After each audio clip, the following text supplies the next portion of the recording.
মাশাআল্লাহ, কোন নেতার ক্ষমতা আছে? কোন নেতার ক্ষমতা আছে এত বড় কথা দেওয়ার?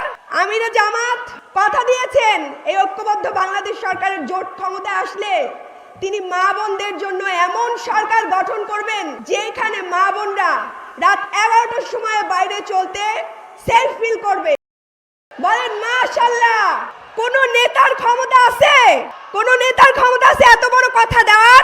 নাই, কারণ তারা নিজেরাই সন্ত্রাসী পালে, নিজেরাই মা বোনদের উপরে হামলা করে না? বিভিন্ন জায়গায় নারীদের হিজাব টেনে খুলে ফেলে। এইরকম সাহস বাংলাদেশে যাতে আর কেউ না করতে পারে তার জন্য আমার মা বোনেরা ঐক্যবদ্ধ থাকবেন ইনশাআল্লাহ।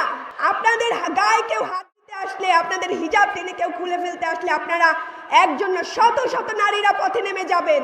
এই পরিমাণ শক্তি আর সাহস কাউকে আর দিবেন না।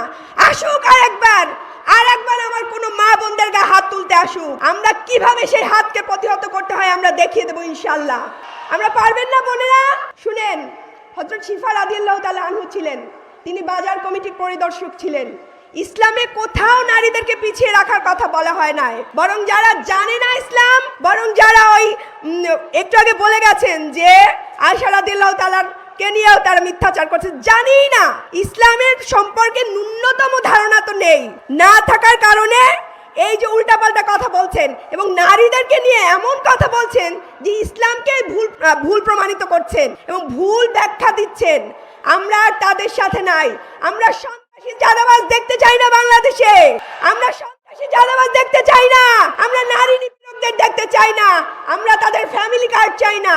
আমরা চাই সেফটি, নিরাপত্তা, যা তারা দিতে পারবে না, কারণ তারাই সন্ত্রাসী পোষে। এই যে সন্ত্রাসীরা হাত দেয় না গায়ে, এই সন্ত্রাসীরা এই ছাত্র দলের ভাইরা বোনদের গায়ে হাত দেয় না, এর দায় কিন্তু তারেক রহমানেরও আছে। এতগুলা বোনকে মারা হয়েছে, কোথাও দেখছেন তার নির্দেশনা? তিনি কি কোথাও বলছেন যে কোনো মা বোনদের গায়ে হাত দিবেন না? তার মানে তিনি এগুলোকে পুষে রাখেন, মা বোনরা যাতে ভোট কেন্দ্রে না যাইতে পারে, এই জন্য তিনি এগুলোকে পুষে রাখেন। ইনশাআল্লাহ বাংলাদেশ ঐক্যবদ্ধ জোট সরকার গঠন করবেন এবং ইনশাআল্লাহ আমরা মা বোনদের জন্য এবং সকল মা বোনদের জন্য, শুধু বোরখা পরা মা বোনদের জন্য না, সকল রকম মা বোনদের জন্য আমরা একই সুযোগ সুবিধার আওতায় নিয়ে আসব এবং কেউ হিজাবের জন্য কেউ এদেশে লাঞ্ছিত হবে না, কেউ অন্য পোশাকের জন্য লাঞ্ছিত হবে না। এটা আমাদের ইসলামে নাই, জোর জবরদস্তি করা ইসলামে নাই। যার যা ভালো লাগবে, যতক্ষণ পর্যন্ত সে রাষ্ট্রের কোনো ক্ষতি না করবে ততক্ষণ পর্যন্ত আমরা তাদেরকে তাদের মতোই থাকতে দিব।